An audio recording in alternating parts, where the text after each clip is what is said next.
can fly. I believe I can touch the sky.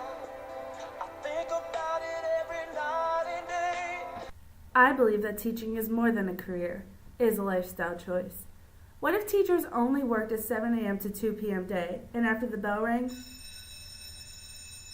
so did their job? What if teachers only gave work, no instructions or lesson plans, just work for their students to do? What if schools were like factories? The students show up every day from 7 a.m. to 2 p.m., do their free labor under the influence of their boss, the teacher, and went home every day without pay. Well, I believe that teaching is not just a career. Teaching requires skills that most occupations simply do not. Nikos Kazantzakis said, "Ideal teachers are those who use themselves as bridges over which they invite their students to cross. Then, having facilitated their crossing, joyfully collapse, encouraging them to create bridges of their own." This is my story of how my viewpoint of teaching has changed from a chore to a privilege that most individuals never get to experience. The year is 2010. I was a sophomore in high school. For the sophomore Ashley, the future consisted of my junior prom, and not so much what my future and college plans should be. I was in the gifted program in my high school, and with it brought opportunities for students to further their knowledge past a high school classroom. One day, while in gifted homeroom, I saw the sign-up sheet for a Reading Buddies program. The program consisted of volunteering at a local elementary school twice a week to help academically challenged students get the one-on-one attention that they needed. I simply glanced at the sign-up sheet and bypassed it without a thought, until I noticed that no one had signed up. No one was willing to dedicate even a small amount of their day to help the future of our school district. So, after much hesitation, I signed up.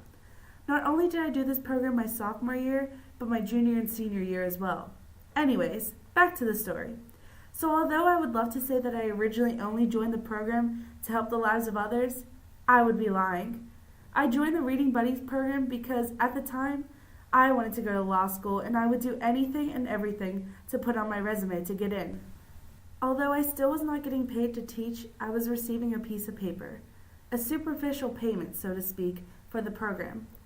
Halfway through my sophomore year, that viewpoint completely changed when I got to work with one student. Let's call him Zach. Zach was an academically challenged second grader who had trouble pronouncing consonant and vowel sounds, and we got to do flashcards together to help improve those skills. Zach was failing second grade, and his parents told the teacher that they had given up hope.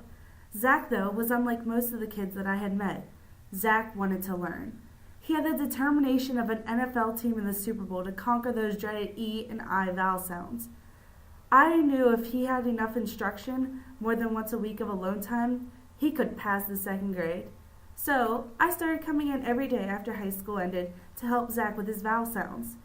At the end of the year, Zach passed the grade, and I felt as though I had just won the lottery.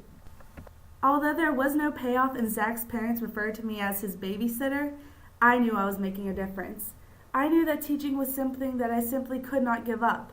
Sure, if I would have pursued my possible law career, I could be coming out of school making possibly double the salary. But to me, money simply cannot buy happiness. Who knows, maybe one day I will get to teach a future law student. But for now, I'm going to stick with what I know best, and that's teaching.